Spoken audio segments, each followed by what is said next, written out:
Hi, everyone. Welcome to the Mindfulness broadcast. I am Theo. Um, Welcome. We are going to cover the R in PERMA. Tiffany has covered the P and the E. So, for those of you who have attended the last two Fridays, you're already familiar, but PERMA is basically an acronym and a framework for helping us to understand how to approach our own well being from the point of view of positive psychology, and it comes from someone named Martin Seligman. So, what we see is positive emotions and engagement, and today we are focusing on relationships. And as you can see from this slide, we have some pretty handy tips for how to improve our relationships and connections. So, it's as simple as spending quality time with the people you love, making new friends by joining a group, volunteering can be another powerful way, and then just appreciating people for who they are, showing gratitude for those that are in your life and the way that they're just being who they are. So, why do we think that relationships are important? Well, research has really shown that the relationships that we have are the most important indicator of how we rate our own contentment and happiness. And this quote comes from the director of the Harvard Study of Adult Development, and that is the longest running and most comprehensive study on human happiness that's ever been done. And it's been going for 85 years and it continues. This quote's from Dr. Robert Waldinger, who is the current director of that study. And his quote is, "Good relationships keep us happier and healthier, period." Um, there's a TED talk that he has that I'm going to go ahead and let's see, where is the chat? I'm going to go ahead and drop that in the chat. Um, if you ever want to do a deeper dive on Dr. Robert Waldinger's work, he also happens to be a Zen priest. I don't think that that is coincidental.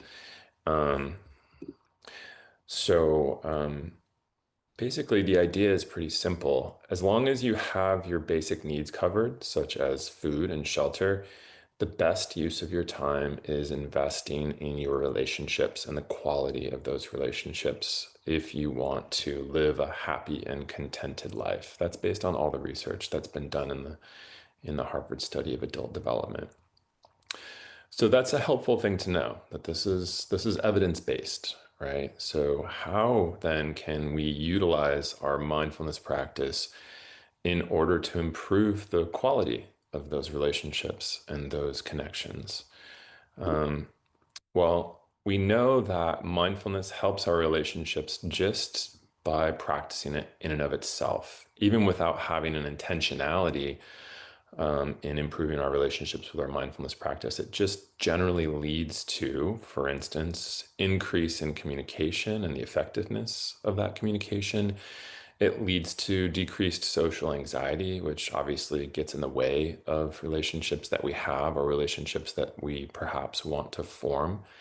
It increases our compassion, and that's just kind of a natural byproduct of a mindfulness practice. And we'll look into the science of that in just a second here.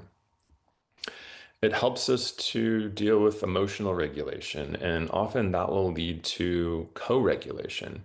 So, co regulation is just when one or more people get together in a space, and especially if they're practicing mindfulness together, we're co-regulating our nervous systems. So my ability to be calm and centered actually helps you to be more calm and centered, and that can kind of create a positive feedback loop. So that's another way mindfulness helps. And then we're generally just more grateful, and we're more able to see the glass half full when we're able to have a sustained mindfulness practice as a part of our routine. So, why would that be true? Well, let's take a look at some of the science. This is the default mode network, and I've spoken about this before. This basically shows, and when we think about the default mode network, what we're really saying is talking to ourselves about ourselves. So default mode network is something that when a researcher says, don't think about anything, or for example, if you're just driving your car from point A to point B and you do it every day and it's just kind of a mindless activity, then your thoughts are just going to default to a particular type of activity, which is, again, talking to yourself about yourself. And what we see from these brain scan researchers is that for the control group, which is here, we have a decent amount of activity in the default mode network, which means people are thinking about talking about themselves to themselves more frequently. With meditators, we find a marked decrease in that activity, less activity in the default mode network, which means when we have an established mindfulness practice, we're much less likely to be talking to ourselves about ourselves. So, why is it important that we spend less time talking to ourselves about ourselves? Well, essentially, it just makes us less neurotic.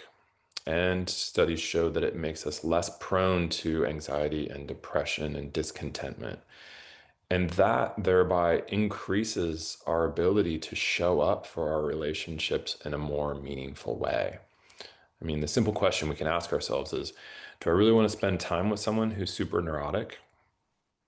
Right? The answer is probably no. Um, and if I'm spending most of my time talking to myself about myself, that doesn't leave much space for me to be available for the relationships that I'm hoping to invest in and improve.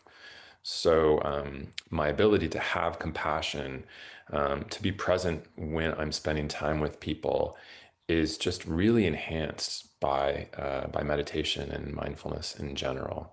So that is why this tool has so much power in our relationships. And let's take a look at some of the practices that we can do in order to flesh this out a bit.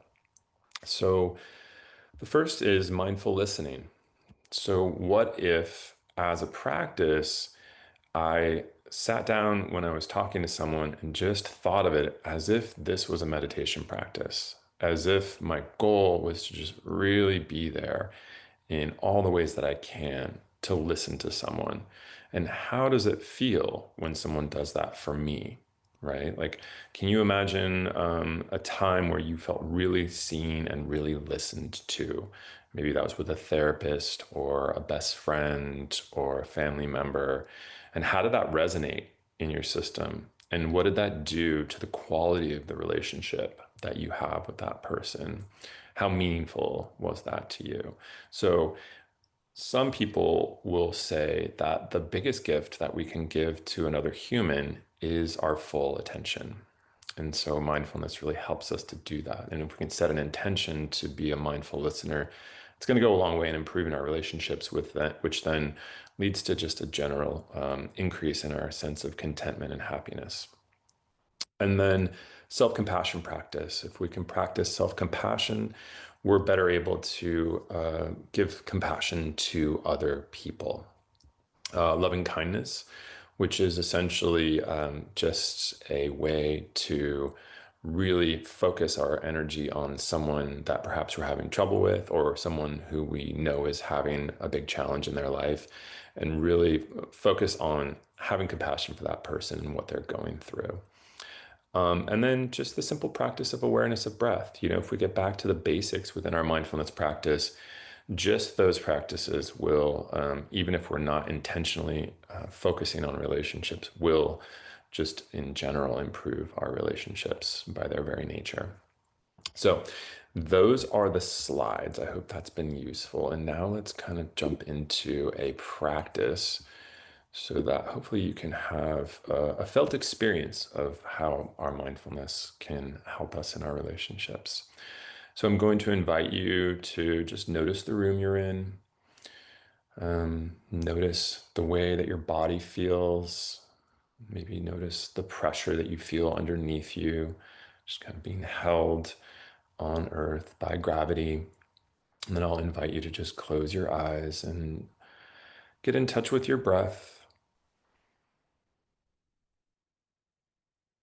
Notice what it feels like to breathe. Remember that the breath is a way to ground ourselves in the current moment.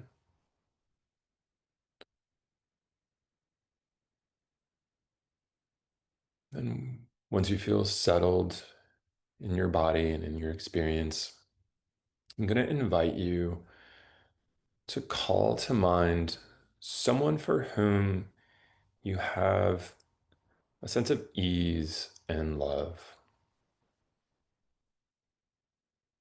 And it could be someone that you're in a relationship with currently. It could be someone from your past. It could be someone who's passed away, a grandparent, a favorite uncle, a best friend.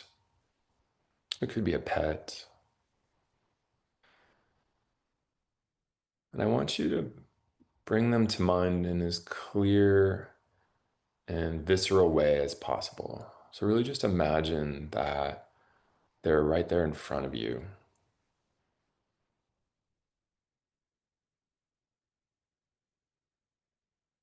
Just holding them in your mind and noticing the physical sensations that arise as they come to mind. Perhaps you can see their face. Maybe they're smiling.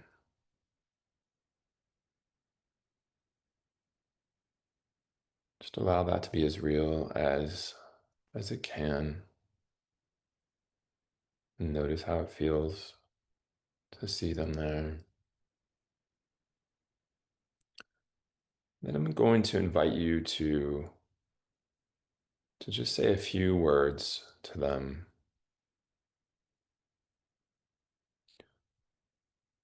May you be well. May you be free from fear. May you be happy. May you be at peace.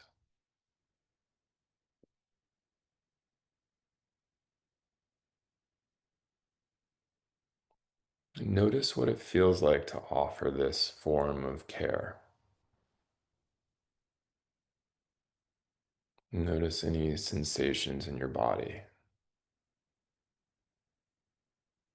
any feelings, any emotions.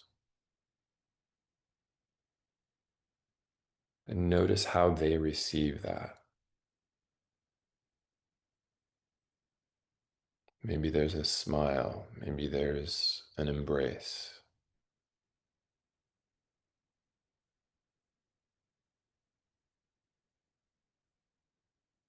And now I want you to imagine that they are returning these same words to you.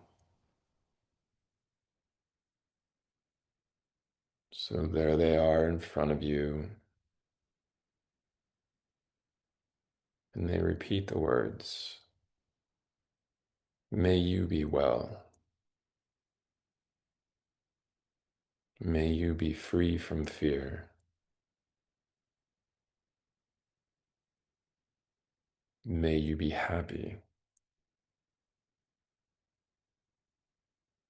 May you be at peace.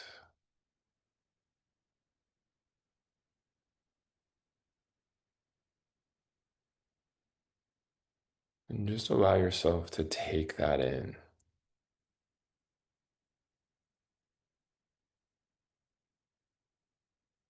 How does it feel to receive that care?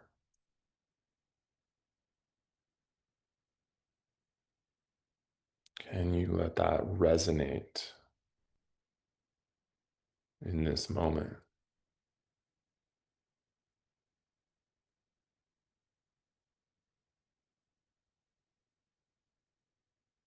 And can you set an intention to carry whatever has resonated, to carry that forward with you in the day?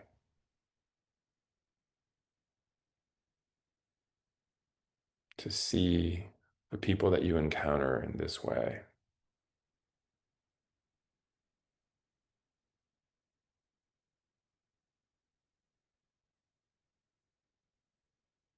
And when you're ready, I invite you to just move a little bit, maybe sway back and forth, Wiggle the fingers, wiggle the toes, stretch if it feels right, and just return to wherever you are.